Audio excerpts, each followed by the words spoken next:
Hello students, तो आज हम एक इम्पोर्टेंट लेसन विद्युत चुंबकीय प्रेरण के बारे में पढ़ने वाले हैं। तो राजस्थान बोर्ड में ये लेसन और इसी के साथ आगे है एक अल्टरनेट करंट, प्रत्यावर्ती धारा। दोनों लेसन यहाँ पर टोटल 7 नंबर के हैं। तो अगर आप हमारे इस वीडियो को देखते हो तो थोड़ा सा टाइम निकाल कर, क्योंकि आज हम आपके कम से कम 5 नंबर निश्चित करने वाले हैं, ठीक है। तो थोड़ा सा फ्री टाइम हो तो ही इस वीडियो को स्टार्ट करो, अभी टाइम नहीं है तो कुछ समय बाद में देख लेना। तो विद्युत चुंबकीय प्रेरण, तो जिस प्रकार से जो अपना एक पीछे का लेसन है विद्युत धारा का चुंबकीय प्रभाव, विद्युत धारा का चुंबकीय प्रभाव, इस लेसन में ओरस्टेड ने एक इम्पोर्टेंट पॉइंट दिया था कि अगर किसी भी चालक तार में धारा प्रवाहित की जाए तो उस चालक तार के चारों ओर चुंबकीय क्षेत्र उत्पन्न होता है, यानी आप धारा से चुंबकीय क्षेत्र उत्पन्न कर सकते हो। अब इसी क्रम में फेराडे और हेनरी नामक वैज्ञानिकों ने अपने प्रयोग स्टार्ट किए कि अगर धारा से चुंबकीय क्षेत्र बन सकता है, यानी विद्युत क्षेत्र से चुंबकीय क्षेत्र बन सकता है, तो चुंबकीय क्षेत्र से भी विद्युत क्षेत्र या धारा वापस बननी चाहिए। तो इस क्रम में उन्होंने खूब समय तक, लंबे टाइम तक प्रयोग किए, लेकिन उनको कोई सफलता नहीं मिली।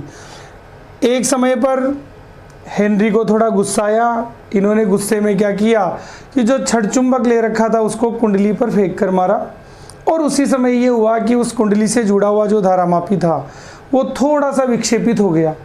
तो उसी क्रम में इन्होंने फिर प्रयोग स्टार्ट कर दिए। तो यहाँ जो विद्युत चुंबकीय प्रेरण है, तो इसका जो मुख्य पॉइंट है तो वो यही है यहाँ पर कि परिवर्ती चुंबकीय क्षेत्र द्वारा, परिवर्ती चुंबकीय क्षेत्र द्वारा वापस धारा का उत्पन्न होना, ठीक है। तो परिवर्ती चुंबकीय क्षेत्र के द्वारा विद्युत धारा को उत्पन्न करने की जो प्रक्रिया है उसी को हम बोलते हैं विद्युत चुंबकीय प्रेरण।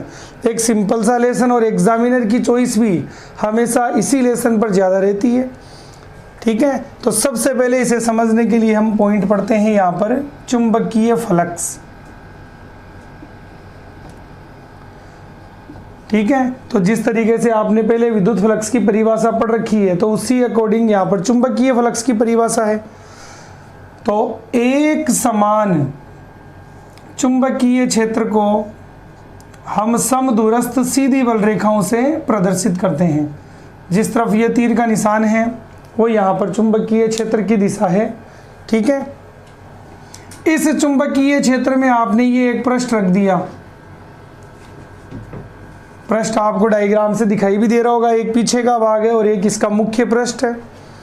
तो यहाँ पर इस पृष्ठ का जो क्षेत्रफल सदिश है वो आ जाएगा इस दिशा में, और जो चुंबकीय क्षेत्र है वो आ गया ये, ठीक है। तो यहाँ चुंबकीय फ्लक्स की एक सिंपल सी परिभाषा कि चुंबकीय क्षेत्र में रखे किसी पृष्ठ से लंबवत गुजरने वाली चुंबकीय बल रेखाओं की संख्या को आप यहाँ चुंबकीय फ्लक्स कहते हो। एक समान चुंबकीय क्षेत्र में रखे किसी पृष्ठ से लंबवत गुजरने वाली चुंबकीय बल रेखाओं की संख्या को आप चुंबकीय फ्लक्स कहते हो। अब अगर आपको इसी चुंबकीय फ्लक्स का मान ज्ञात करना हो तो इसके लिए एक सिंपल सा फॉर्मूला है,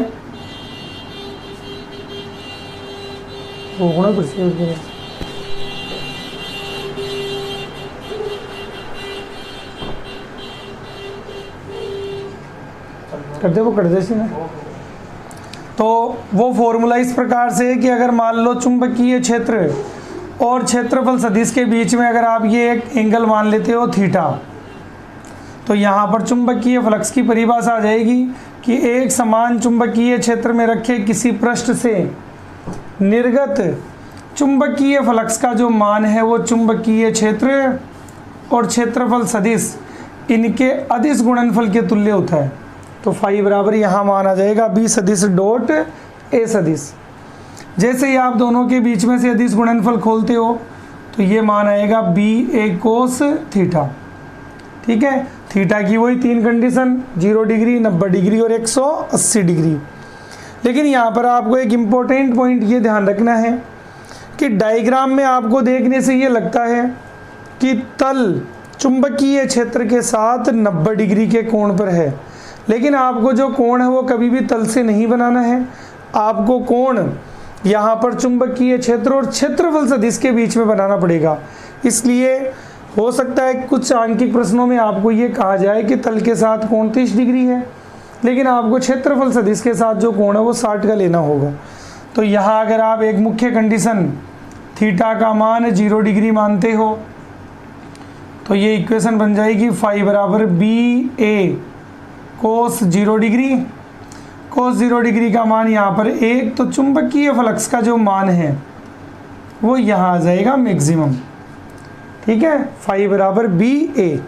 तो अगर 0 डिग्री के कोण पर, यानी ये कोण यहाँ क्षेत्रफल सदिश से है, तल की कंडीशन में ये कोण यहाँ 90 डिग्री रहेगा, तो यहाँ पर चुंबकीय फ्लक्स का मान मैक्सिमम। और अगर आप मात्रक देखना चाहो तो यहाँ चुंबकीय फ्लक्स का जो मात्रक है वो आएगा वेबर, ऐसा पद्धति में। तो चुंबकीय फ्लक्स क्या है? तो किसी भी चुंबकीय क्षेत्र में रखे पृष्ठ से लंबवत गुजरने वाली बल रेखाओं की संख्या। इसका मान कैसे निकालते हो? तो चुंबकीय क्षेत्र और क्षेत्रफल सदिश के अदिश गुणनफल को आप यहाँ बोलते हो चुंबकीय फ्लक्स। ठीक है।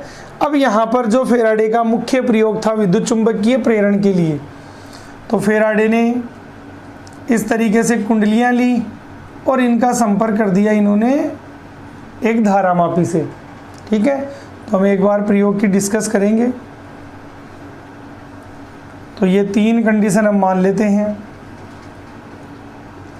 क्योंकि जो भी प्रायोगिक रिजल्ट इनके सामने आए तो उसके लिए इन्होंने जो प्रयोग किया था, ठीक है, तो उस समय चुंबक की कंडीशन थी, तो चुंबक के अकॉर्डिंग भी है और एक वृत्ताकार कुंडली के अकॉर्डिंग भी है। तो ये यहाँ धारामापी का संकेतक है। तो प्रारंभिक अवस्था में प्रयोग के दौरान जब इन्होंने छड़ चुंबक को कुंडली के पास एकदम स्थिर अवस्था में रखा था, तो उस स्थिति में इनको रिजल्ट ये मिला कि धारामापी से जो भी संकेतक इन्होंने जोड़ रखा था, यानी जो धारामापी का संकेतक था वो किसी भी दिशा में यहाँ विक्षेपित नहीं हुआ, केवल और केवल सीधा 0 पर रहा। लेकिन जैसे ही अगली स्थिति में छड़ चुंबक को कुछ दूरी से गतिशील करते हुए इस कुंडली के पास लाया गया, तो इस स्थिति में इन घेरों के अंदर से गुजरने वाली बल रेखाओं की संख्या बढ़ेगी, क्योंकि चुंबक गतिशील होता हुआ आ रहा है पास। तो प्रयोग के दौरान भी कुछ ऐसा मिला कि कुंडली से जुड़ा हुआ जो धारामापी था उसका जो संकेतक है वो यहाँ दाईं ओर विक्षेपित हो गया। फिर प्रयोग को थोड़ा चेंज किया गया, जो चुंबक यहाँ पास था इसको वापस दूर ले जाया गया। तो जैसे आप छड़ चुंबक को यहाँ से दूर ले जाओगे तो होगा क्या, इन बल रेखाओं की संख्या वापस घटेगी। तो प्रयोग के दौरान ऐसा मिला कि ये जो संकेतक है ये पहले से विपरीत दिशा में, यानी बाईं ओर विक्षेपित हो गया, धारा यहाँ पर प्रवाहित हुई एंटी क्लॉकवाइज। तो फाइनली इन प्रयोगों से जो भी रिजल्ट मिलता है उसी पर फेराडे ने अपने 2 नियम दे दिए। तो वो रिजल्ट देखो इस प्रकार से है कि जब छड़ चुंबक और कुंडली के बीच आपेक्षिक गति नहीं होती है तो कुंडली से जुड़ा हुआ जो धारामापी है वो कोई विक्षेप नहीं देता है। जब छड़ चुंबक को कुंडली के पास लाया जाता है तो संकेतक दाईं ओर विक्षेपित होता है, दूर ले जाया जाता है तो संकेतक बाईं ओर विक्षेपित होता है। ठीक है, लेकिन फाइनली यहाँ रिजल्ट क्या बना कि भाई ये विक्षेप तभी उत्पन्न होता है जब किसी चुंबक और कुंडली के बीच में आपेक्षिक गति हो। आपेक्षिक गति होने के बाद में हो क्या रहा है, तो मुख्य पॉइंट अगर आप यहाँ पर देखोगे कि जैसे ही आप किसी छड़ चुंबक को पास लाते हो तो छड़ चुंबक से निकलने वाली जो चुंबकीय बल रेखाओं की संख्या है वो संख्या यहाँ इस कुंडली के अंदर ज़्यादा से ज़्यादा निकलती है, यानी यहाँ फ्लक्स का मान बढ़ता है। और जब आप चुंबक को इस कुंडली से दूर ले जाते हो तो ये होगा कि कुछ बल रेखाएं तो यहाँ ध्रुवों से ही घूम गई, तो इसके अंदर से गुजरने वाली बल रेखाओं की संख्या घटती है। तो दोनों ही स्थितियों में आप ऐसा बोल सकते हो कि चुंबकीय फ्लक्स के मान में क्या होता है यहाँ पर परिवर्तन। तो ये एक इम्पोर्टेंट पॉइंट है, चुंबकीय फ्लक्स आपको समझना ही पड़ेगा क्या है। और चुंबकीय फ्लक्स में परिवर्तन का मतलब यहाँ बल रेखाओं की संख्या बढ़ भी सकती है और बल रेखाओं की संख्या घट भी सकती है। अब इसी पॉइंट पर आधारित जो दो नियम हैं, तो फैराडे का जो प्रथम नियम है, तो फैराडे का प्रथम नियम, तो देखो जो आपके सामने प्रयोग है, प्रयोग में जो रिजल्ट आपको दिखाई दे रहा है उसी को फैराडे ने अपना प्रथम नियम बना दिया। और नियम क्या है कि इस कुंडली से संबद्ध चुंबकीय फ्लक्स के मान में परिवर्तन होता है। कुंडली से संबद्ध यानी इसके अंदर से गुजरने वाले फ्लक्स के मान में परिवर्तन होता है, तो कुंडली के सिरों पर, प्रेरित विद्युत वाहक बल उत्पन्न होता है।